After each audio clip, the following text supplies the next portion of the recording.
Hi, I'm Varian Brandon, and I think this is going to be a tangent episode because I'm going to be rambling. So I think that's what the tangent episodes are.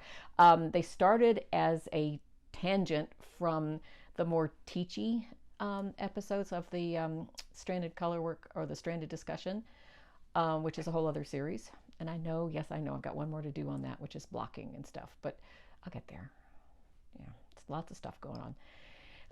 So what I was going to do is talk to you, kind of ramble a bit. For those of you who don't know, I mean, if you've been watching for a while, you know that I live in Western North Carolina in a small little town that has probably 700 people in the sort of the city within the city limits. Now there's a lot more outside that I mean, we live outside the city limits. 3 to 4,000, maybe 5,000 out around. Still small, still pretty small. My husband and I moved here. We both grew up in larger cities, and we moved here. What I was just thinking, 10 years ago, almost 10 years ago. I can't believe it. It feels like yesterday. It feels like forever as those things go. So we moved from a much larger city, Atlanta, for one thing. So it's been interesting, and the people who live here have most of them that we know, and there are some people who grew up in this area, which are really great. But there are also people who have moved in from other parts of the country who do a lot of things. And the internet is really great because you can live. You don't have to live. I mean, as you know, you know all this stuff, but you don't have to live right where your work is. I mean, we learned this from the pandemic. So we've lived here and done various things from here. I've taught classes from here, and it's gone pretty well. The internet is stronger. The time I was teaching and lost the internet is not fun. That's not fun. and on that incident, internet was lost. I ran around, scrambled, tried to do various sort of things, and I logged back into my class. And fortunately, it was a 3-hour class, and I had taught already 2 hours and 40 minutes of it. So it was towards the very end. And I logged back in, and my students were sitting there just chatting with each other. And one of them goes, "Oh, she's back." I was like, "Hi, I'm here," and go down again. It was very frustrating. But the internet provider, who I swear whatever they call it, their dishes or whatever, their thing that sends out the signal was on a tower, a big tower on top of the mountain. So they live in the mountains, so on top of a mountain. And several years ago, it got knocked off, and the tower came down. And they went to their secondary option to send out signal, because I mean that's their job. I mean that's what they provide as a signal. And I had a little bit of an issue, so I called them, and they're real good. Their tech people get on the phone with you, and they said, "Go over, do this, get to this website, do this," and they'll click on. And I said, "Okay, one of these things says something tree," and I said, "Okay, is that like a tree?" What I said, or an organizational tree, or a electronic equipment kind of tree, or is that a tree? And he goes, "Yeah, I think that's a tree." That's what they had to do until they had to put the dish on the top of a tree before they could get the tower rebuilt. And they finally got the tower rebuilt, and then it was more. This is several years ago now, but it was more. Just getting through all the hoops of government, getting all the signatures and convincing people and getting everybody on board. Finally got the tower built, and of course that took a while. And so now we've got pretty strong signal, but I was like, "Is that a tree?" "Yeah, it's a real tree." Okay. Here we go. Coming from Atlanta, it was it was really interesting, but it's fun. It's the whole thing is fun. It's a small town, and we're starting to come out from underneath the COVID stuff. And I think they're talking about the arts festival again, which is a festival in downtown where they put all sorts of tents all over, all up and down the streets and in the parking lots and everything like that. And the tents are for local artists and artisans who jewelry makers, painters, woodworkers, ceramics, um, uh, metal workers, quilters, all needlework. I mean, all sorts of stuff. Beautiful local jewelry and things like that. I mean, and there's some fine, fine artists around here, which is really kind of fun. Different kind of things around here. So that is always fun. And I've missed it the last couple of years. So I think they're talking about, and I think it's next month, but I'm not 100% sure. But I just heard that they were talking about that, which is, it's a good thing. It's a good thing. But I digress. I tell you, I went off on a tangent. Haha. Anyway, what I'm here to talk about is kind of what's on my needles and what's going on. And I will confess, it's not an awful lot. I'm starting to get my mojo back, as they say. I never know, this pandemic is, I mean, we talked about this before. You either are like, I got to do everything, I got to get everything done. Or you're like, I start and it's kind of like, oh, this is too much trouble. I just don't have the energy for it. And you just pull down again. This is what I want to talk about today. This is getting ready to release this pattern, and long awaited because people have seen this. I think I started this right after the pandemic started, or even right before. I don't know. So probably to 2020, maybe a couple of years ago. So, and I'm kind of embarrassed it's taken that long to get it done. But I finally, it's not the knitting part of it. It's the knitting and the writing up part of it, and the photographs and all of the stuff that you have to do. But it's now up and ready. This is called Jacques Stella's Feast.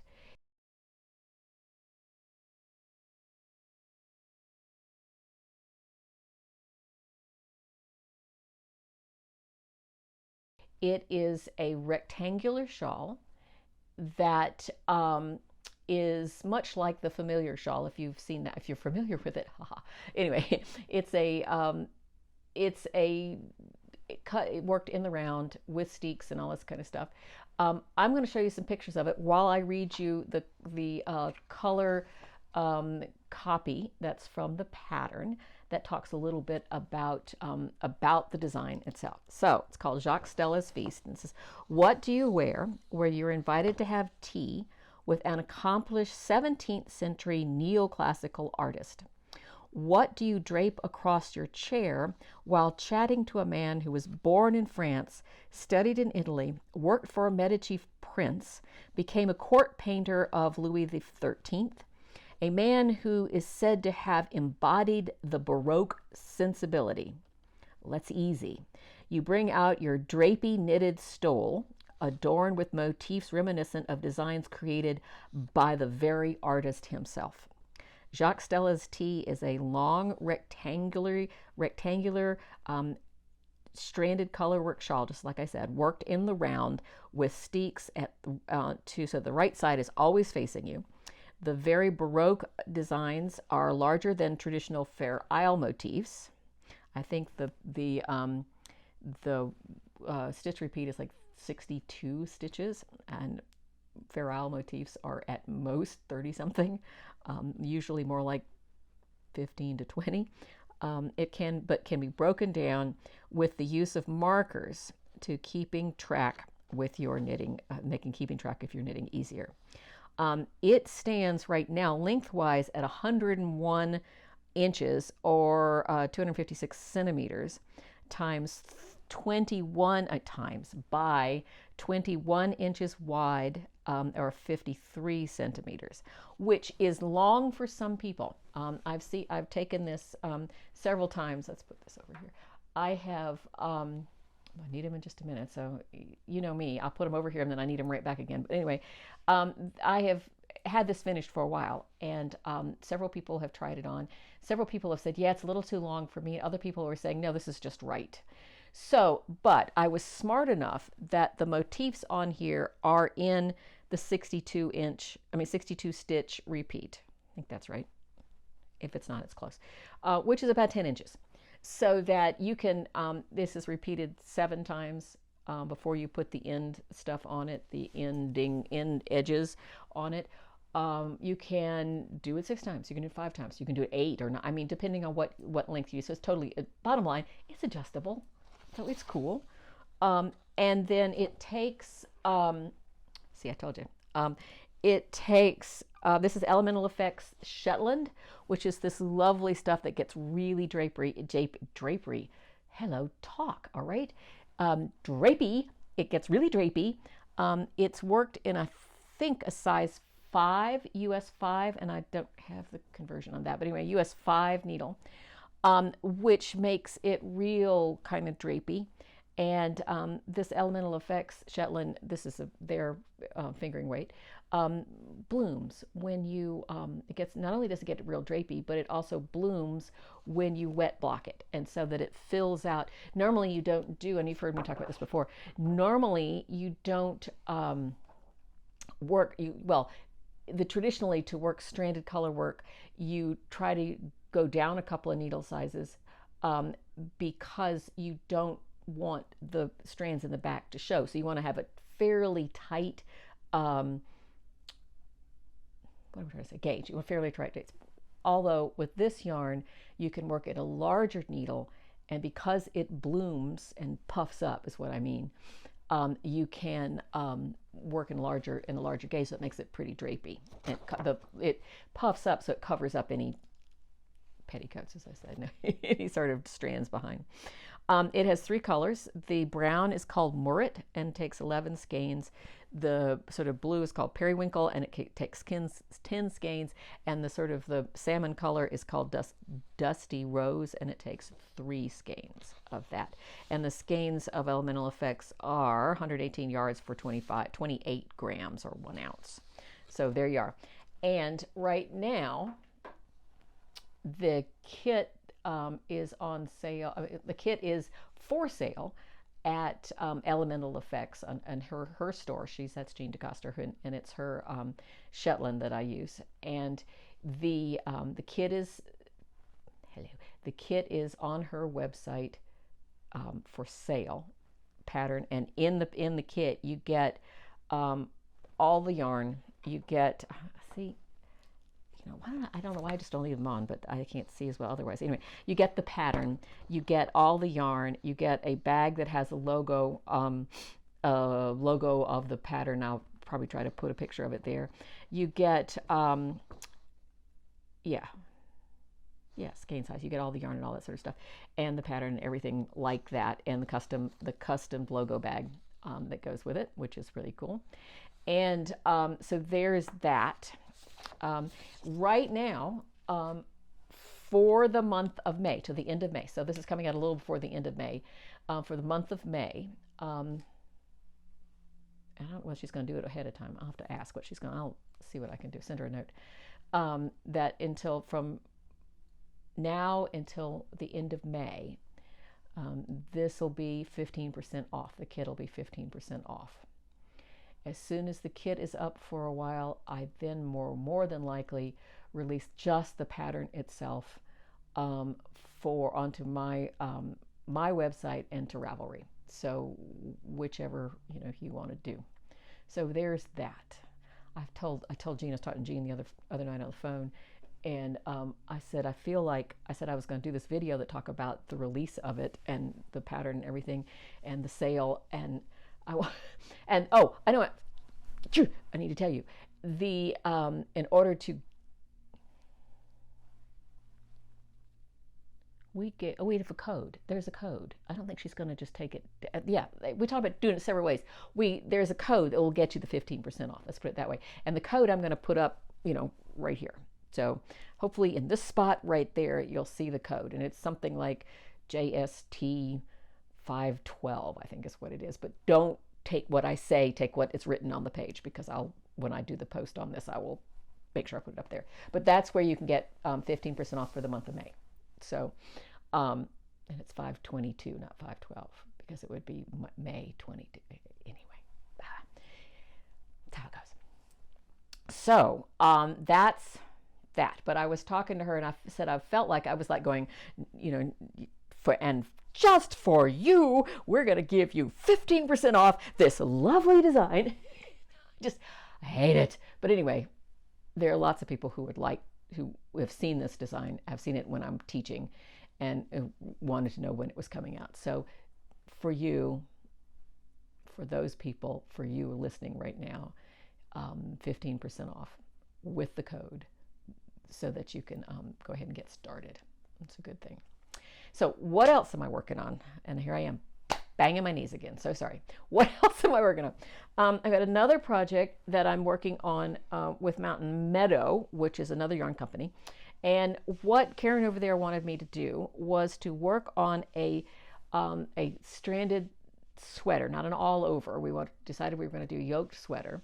Now this is a bottom up sweater just because that's the way I roll, because that's the way I was taught. That's, to me, that was traditional. And if you haven't, you need to see my video on bottom up versus top down kind of thing, which is, I take it back. It's not a versus. It's more bottom up, further explained, because I refuse to say one is better than the other. I think they both serve their purposes. This is just the way I do it. So there we go. It would behoove you to learn how to do both, just because it's there are a lot of, not just because of my patterns, but there are a lot of real traditional patterns that are all bottom up. And if you insist on doing top down, and you translate a bottom up project to top down, you need to know how bottom up works so that you can do that, convert that from one to the other. And same thing with top down if you prefer doing bottom up. And in that video, I do give reasons, and I will try to link that below. I do give reasons why I particularly prefer the bottom up. So anyway, what I've got in my hand here is the swatch. And for the sweater, and I'm not sure when that's coming out. It'll be a while, and I'll make sure I let you know if you're interested. But this is the swatch I'm working on for see if I can get that in there pretty closely, for Mountain Meadow. This would be the yoke. You can tell that I worked on this a lot because of the long strands, because I pulled this out. I think this is the 7th rendition of this. Currently, I have put this on a sagey green, which is down here, a sagey green sweater. It will be. I am debating on whether to make the sweater this sort of brown, goldy brown color. I'm thinking about it. We'll just see how that works. But anyway, those are the colors. I don't know how many colors. There are 7 or so of this many colors. Now, one of the things I want to talk to them about is the idea of doing the same charts, but doing it in 2 or 3 colors, probably 3 colors. The techniques and everything are exactly the same. I mean, exactly the same. It's just that you just change colors a little more often, which is kind of fun. Lots of people love doing the change in colors a lot more often because it just is kind of fun to see how it all works out. But this is I think this is a sport weight. It's their Cody sport weight, and it is a standard bottom up. You work the bottom to the underarm, you work the sleeves to the underarm, and then you start working on the yoke. And I'm going to do as many sizes as I can. I think I was going to go from a 30. See, I've worked in, I think, 2 inches of ease or more. Maybe it's 4 inches of ease, because I wanted it to be sort of oversized. But if you know that and you like yours fitting smaller, I mean, it's fitting tighter, then you just go down a couple of sizes. I think I'm going to go all the way up to 50 something inch chest from a 30. So there'll probably be about a 20 to 24 inch difference between the smallest and the largest. And then that reminds me, I need to not have you hold me to anything I say to this video, because things are going to change. They may or they may not. We'll see. All of this stuff about Jacques Stella's Feast is pretty much set, so that's gone. But anything else now is all sort of, it could change. It could be that when I finally get this up to put to Mountain Meadow, they'll say we aren't not making that purple anymore. So they won't. But that's kind of what I run into sometimes.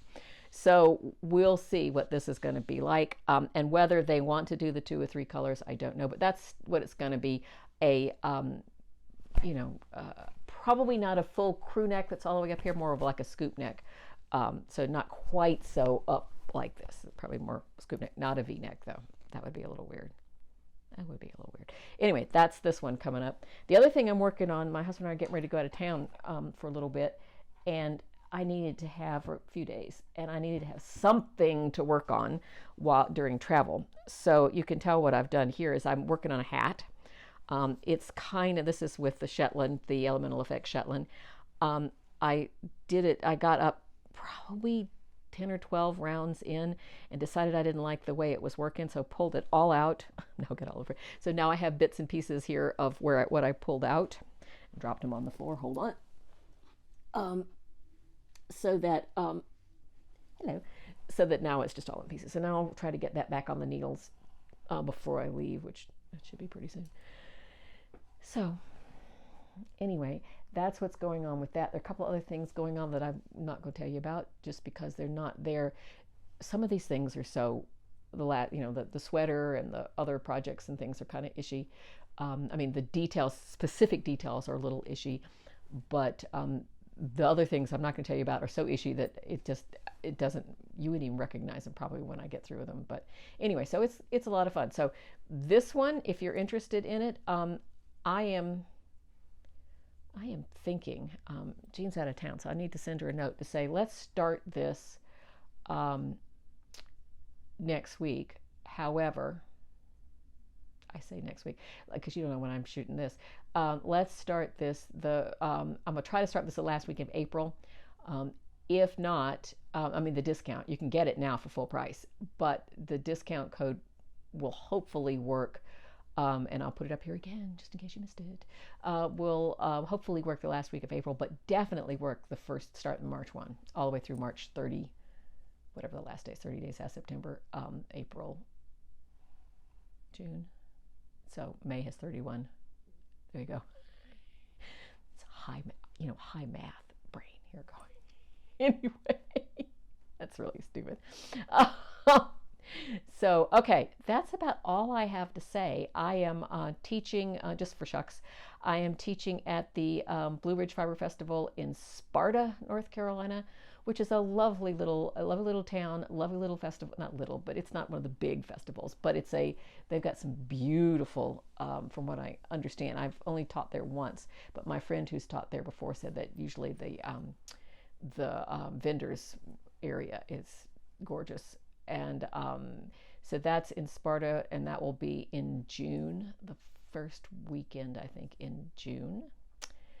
Then I'm teaching at SAF in October, which is later on before SAF. Two of my friends who are teachers the three of us are going to go to Rhinebeck in October. So if you're at Rhinebeck and you see me, please speak, because I'd love to talk to people. And then I think I've already put in to teach again at Carolina Fiber Festival in March of 23. So, and anything else comes along the way, I'll let you know. I'm trying to get classes up on my website. I just haven't gotten there yet. Where does the time go? It's pretty crazy. Anyway, hope you guys are doing well. Hope your knitting is doing well. Let me know if you have any questions along the way of anything. As always, I am here to help. And I will say it, I think I've said it before, but we are trying to have a massive world dominance through stranded colorwork knitting. So come, join the movement. I was going to say the mission. Join the movement. Come. All right, guys, you can find me at all the usual places. It's good to talk to you. Thank you for joining in, and I will hopefully see you soon. Bye-bye.